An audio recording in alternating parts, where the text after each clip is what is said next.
Welcome back to part 4 of Who's You Talking To, and today's guest is Jason Walker, and this is phase is called Born to be a Kingo. So you finished P Company and you failed, which is a horrible word to say after listening to your story, because how many people actually passed? Well, as I said, at the end of the day, there was about 24 of us left at the car park, and out of them 24, I think there was maybe 4 or 5 of us that didn't have enough points in the end. So all in all, I think about 18, 19 people had passed, and when you think there was about, 60, 70 that started. So 70 people, so there were a lot of disappointed heads. Yeah. So you had 3 options, remember, it was either redo P Company, but with your knee being what it was and what you went through, you thought there's no chance I could do that again. And the second option was to join another infantry regiment, which then you'd seen the Cheshire was based in Chester for 5 years, and the Kings Regiment, the Liverpool Manchester Regiment, was going to Berlin. That's right. So I decided Kings Regiment it is. So they sent me up to Strensall, York, where the Kings do their training. I literally landed there. They assessed me, weapon handling tests, this, that and the other. And they basically said, right, you can go straight to battalion. You know, you've been in a year. But have you passed out? Where your parents come down and, you know, all that? I said, well, no, I haven't. He said, well, we've got a platoon passing out in 2 weeks' time. Do you want to hang about and pass out with them? You know, your parents and family come up, watch you pass out. So I said, right, I'll do that. So I hung around for a couple of weeks, passed out, and then I was on the plane. Passed out means that is that right, where you get all your number 2s on? Yeah, big parade. Spruced up. Big parade, mum and dad come down, you know, big proud day, all the rest of it. And then I went home on leave a week or 2, and then it was, I think we flew out from Speke Airport over to Berlin. I flew over with A Company and landed in Berlin, and we were there for 2 years. You know, I had a fantastic time and loved. Let's dig deep into Berlin. Okay, so you've landed at Berlin. Wavell Barracks stand out. It was an old German army camp. Yeah. What can you remember going into, like, sort of the what company was you? I basically arrived. They put me in B Company 5 platoon. I was there for a couple of months. An opportunity come up to go to D Company anti-tank platoon. I took that opportunity, did a little course. Bang, I was in D Company and really settled in and loved it. D Company was like where all your old sweats were. You know. So really you took an advancement, like a Monopoly game, you thought of, because the other companies are rifle companies, is that they're right? Rifle A, B and C. So they're the ones in the trenches, yeah, so they're, like, yeah. they're ready to go on the front line, Yeah. where anti-tanks, I believe, was where you're there to penetrate and stop tanks and mobile. D Company is like your specialist, so you've got like a recce platoon, a mortar platoon, the anti-tank platoon. So the anti-tank platoon, we have the Milan missile system, which you go on the range, fire that. What was that like? So that's like a rocket launcher, a proper rocket? On a tripod, wire guided down the range. I think at the time the missiles were thousands of pounds each. Yeah. You know, you were made up to go and fire one, they cost a lot of money. And then on the other side of the coin, we had the Wombat, which I think it had been around that long. They probably used that one in the First World War. What was like a bazooka, is it, or something? Imagine a cannon on wheels is the best way to. Okay. We were probably one of the last regiments to use it, and it went out of service. The Wombat. But it was brilliant to go and fire. You go on the range, fire that. And what was the noise like? Did you have to... You had double ear defenders on. You know, it was that loud, and the heat off it. You'd come off the range, you'd have no eyebrows left. Your moustache would be gone. All the top of your head would be shringed. It was that kind of gun to fire. And you were just obviously on that point. Can you imagine in the First War, Second World War, when they had no ear protection, and the old symptom was shell shocked because the noise. I mean, it could perpetrate your eardrums, and your eardrums would bleed. Did you have any injuries whilst you were serving in Berlin?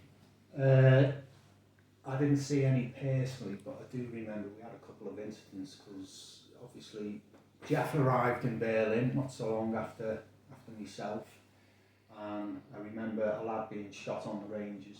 I remember Blakey was shot. I remember the recce platoon, they had the ferrets, I think they were called, foxes. Little ferrets, little vehicles. Little tanks, yeah. I think we were on exercise and one of them turned over and unfortunately, I think it was Corporal Fleming, he was killed, crushed. Fleming, yeah. We had a couple of little incidents over there. It's dangerous time. So, what was the comparison from the Paras to the Kings in sort of like discipline and I don't know. You could. Well, what you've got to understand, and I think this is what makes the British Army probably the best soldiers in the world. Somebody once actually said to me, the best army in the world, a British soldier using American equipment led by German officers. And I thought, that was his opinion. What makes the British soldier the best in the world? To me, every regiment you join, they think they are the best. Everyone is brainwashed into your regiment is the best. That creates competition. Everyone's trying to do out everyone. You know, everyone wants to win. Everyone wants to beat that regiment. That regiment wants to beat that regiment. It creates that competition. So in battle, you want to, you want to beat the other regiments. Not only beat the enemy in front of you, but you want to be better than the regiment that's next to you. You know, and it works like that. So you got me all, my actions changed. I'm back into the army. About turn. Yeah, but so, look, you know, I mean, you speak to anyone, whatever regiment they were in, that's the best regiment in the world. So, looking into the regiments, some of the funny stories for the King's Regiments, because you get characters. Can you remember any instance with some mad characters? Yeah, I mean the Kings were full of them. You know, you've got to think that these are lads from the Liverpool area, Manchester area. I think the mix was about 60% Scouts on surrounding areas, and then you've got, say, 30-40% Manx, and their surrounding areas. And with that comes a lot of characters and a lot of fun. Some of the things that happened in that Naffy bar, it make me cringe, to this. So the Naffy bar was the local, the bar in camp where... I mean, the problem was, we had Wavell Barracks, yeah, and then right next door you had Brook Barracks. They were mirror images of each other. Yeah. We shared the Naffy, and that was a major problem, as in the King's Regiment were in Wavell Barracks, and when we arrived it was the King's Own Scottish Borderers in Brook Barracks, and we shared the Naffy. So right away So you got the King's Own Scottish Borderers Scottish, are a Scottish regiment, so you've got the Jocks, Scousers, Manx, and we'd go in the Naffy, you'd have to share the vending machines and all the rest of it, but what you did have was a bar in the corner, and that was our bar, and their bar was across, it was 25 metres, you'd walk across, and you'd literally be drinking in the bar, and you could look through, and there's all the Jocks drinking in, and you'd be looking at each other. a recipe for disaster. A recipe for disaster. Where did they go pear-shaped? I remember we were there a few months, and they said, you've got to start mixing and this, that and the other. So they said, we're going to have a band on one night. So they cleared all the Naffy area. I think maybe a comedian, a band, and a big entertainment night. And we walked in, and all the Jocks were sat that side, and all the Kingos She's talking about 400 Kingos and 400 Jocks. Yeah, all sat there. Drinking ale, lager, strong German beer. Yeah. So I remember I'd watched the first half of the show, and I was going into town, Berlin city centre, a few of us, off we went. Anyway, the night district. The night was an absolute disaster. It erupted into a massive brawl. It was that big that it actually made the UK papers, the day after, I believe, or 2 one of the days lads, after. I wasn't there, but the lads that I served with, one of them was getting reprimanded, or he was on severe charges, not mentioning any names. He just said it was just like a reenactment of like the Somme, because the shells were the glasses and they were coming over, and as you can quite imagine, it was just blood with the glass going off and punches, and it's just like the crunch, like the Lord of the Rings. I believe the band, they lost all their equipment was damaged and speakers thrown and, drum kit. There was Kingo's getting on the stage pretending to be the Who. Let's smash the speakers. But look, Jace, so you went into town. That did, I mean, don't want to try and put a disalignment, but putting soldiers with alcohol and trying to mix regiments with that competitive sort of things, it creates cavil. So, well, what you've got to remember with Berlin as well is 18 years old, 24-hour drinking. 24-hour drinking, yeah. We were in the UK at the time when the pubs had shut at 3 o'clock, open again at 7. You get to Berlin, you have 24-hour bars, and you were like, what's all this about? You go out of camp, you'd end up here, there, everywhere. I remember coming in many occasions, 6:30 in the morning, been on the A all night, come in, straight to breakfast, back to your room, change, PT kit, straight out on a run. You haven't been to bed, full of ale, and you'd be at the back, you could, people pissing themselves, shitting themselves, the stench coming back of all the ale coming out the pauses, and you'd be, geez, and I look back and think, how did we do that? Didn't even go, straight off the ale, straight on to the PT. There was a corporal called Corporal Maytag, Robert Maytag, if you're watching this, he was the master of using the ale, as he said, it was his nitro. He'd come off, as you said, the 24-hour bender, come straight in, and he was a PTI, put his kit on, and he'd come first, no matter what state he was in, or his car was wrapped around some lamppost. He'd always come first. It's me nitro.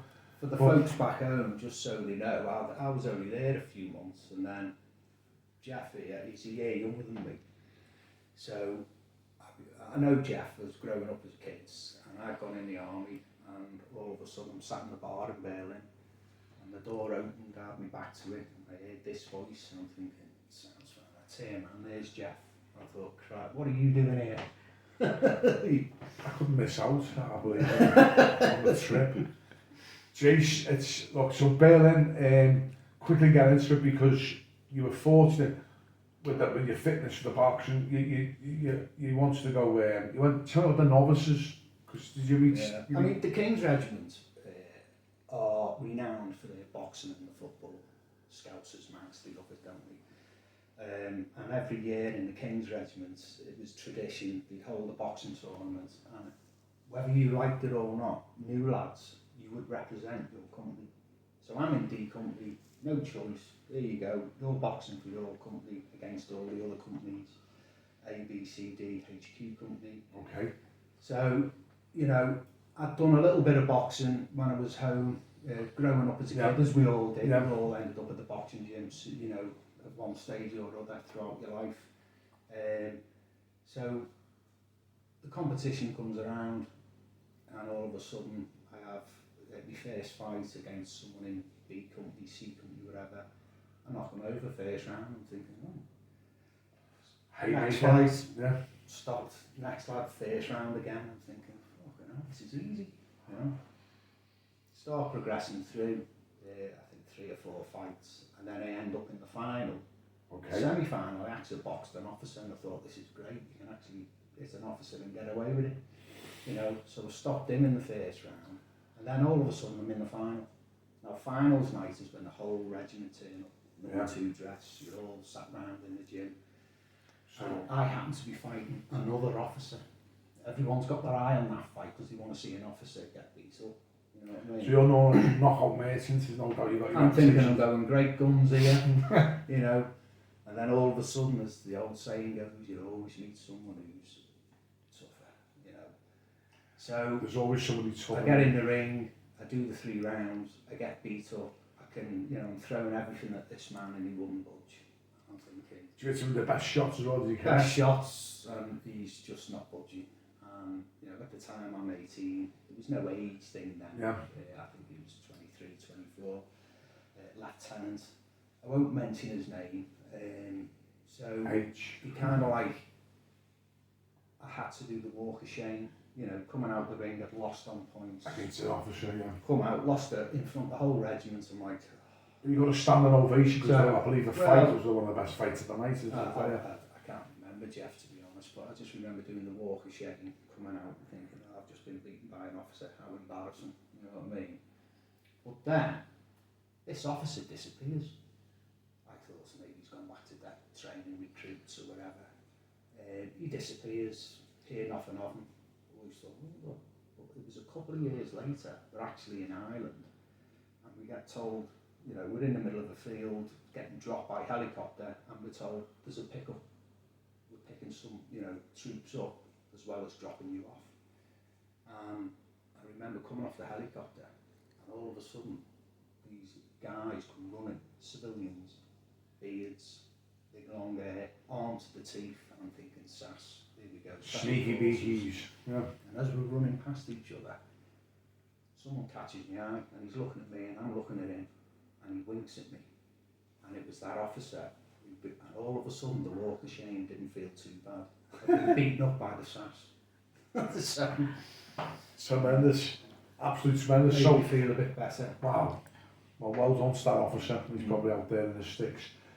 Quickly moving on, so the wall came down when you were there. Was that Yeah, historic event, November '89.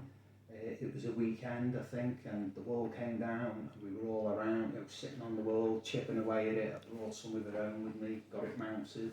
Also, the nightlife in Berlin, you mentioned obviously As soldiers do, what you do, you find the red light district, you know, and single, we were all, you know, 18, 19 at the time, as you do. full of Obviously, testosterone, you'd find yourself in the brothels. full lines. A lot of people relate to Montjuic and the Starlight. And there was one round the corner, I can't remember the name of it. I remember walking in there one day, and there was a big German girl in there, and she took to me, took a shine, and she'd say, "Here's my blonde soldier boy." And Hazel was a bit more blonde, and I do remember eventually, you know, she'd take me in the back, show me a good time. I must have showed her a bit of a good time, because after a few visits, she then gave me her address. She'd work 6 days a week, and on a day off, you know, I'd go round to her flat. Brass on tap, eh? Oh, my blonde soldier boy, you come to see me. Yeah. Unbelievable. That was a great story from Berlin. So stand by for part 5. Take care, people.